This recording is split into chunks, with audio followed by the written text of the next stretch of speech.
Good morning. Welcome to DBD Daily. Thank you so much for joining me. A story today is really heartwarming and a beautiful kind of full circle moment story. A man named Masvin Yana had some heart defects, and he encountered, and he lived in Ethiopia, grew up in a waterless, powerless village. Um, and he encountered Jim Cotton, a cardiothoracic surgeon. He met him when he was wheeled into his Atlanta operating theater for open heart surgery. So he had been flown from Ethiopia to Atlanta by a charity in Addis Ababa, and they are a charity that supports villages that have, needs and need a surgeon to do what their local doctors are unable to do, specialists. So he encountered this doctor named Rick Hodes, and he's credited with saving thousands of children with heart disease through his own generosity and a series of fundraising events to pay for the surgery for the poorest among the poor, which is amazing. That's beautiful that there are charities that are doing the right thing, that are making their money make an impact. Not everybody's corrupt, not everybody's skimming off the top. Like, there are good people out here, there are good organizations, and that's one of the reasons that I love doing DBD Daily, is just a reminder every day that there are people in every corner of the world who are kind and good and thoughtful and making a difference in their community and not motivated by greed.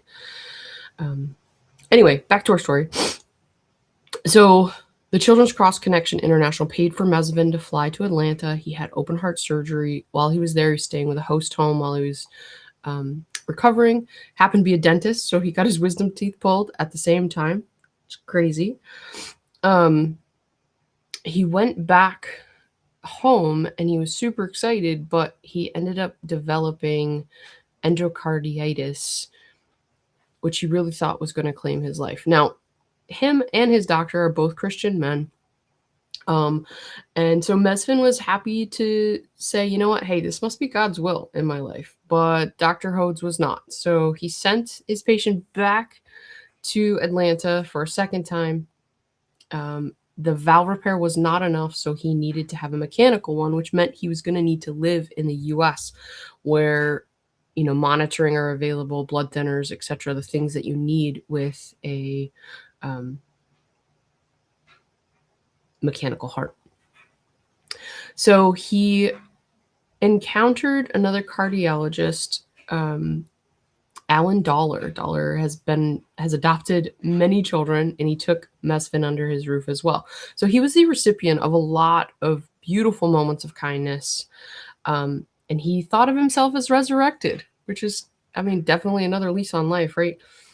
So he was able to move to the U.S., and he, instead of just being thankful that he had a new lease on life and going about his way, he threw himself into his studies, become a healthcare professional, and you guessed it, in the heart field. He met his wife, Jerusalem, and he has 2 children now. And they eventually moved to Texas, where he trained to become a perfusionist at the Texas Heart Institute. And he got a job at the Mayo Clinic in Minnesota, where he operates the heart-lungs machine, or patients undergoing open heart surgery for some of the most complex procedures. So he has also been able to return back to Ethiopia, where he is now working alongside the nonprofit Heart Attack Ethiopia on a surgery mission trip with Dr. Cotton, who was also there at the time. So full circle, he's impacted and his life is saved through the generosity of charities and doctors is working.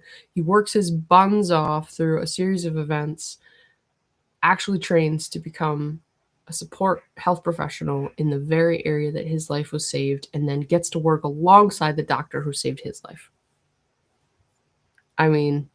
This is just a beautiful, heartwarming story. So our health benefit should be heart, but it's actually, our health benefit of acts of kindness today is the helper's high, which is a natural painkiller. It is the warm glow that you feel after you act and participate in an act of kindness. It releases endorphins, which is the brain's natural painkiller. and it also gives you a hit of dopamine, which, you know, uh, that's what happens when people are chasing a drug high, is a hit of dopamine. Love, a lot of chemical reactions that feel good, um, come from dopamine, and acts of kindness create that, as well as endorphins. And so what this can do, though, is it actually reduces chronic pain levels and things that are consistently painful in our body when we participate in acts of kindness. So thank you so much for joining us today. Remember to be radically kind today, authentically yourself, and as always, just don't be a dick.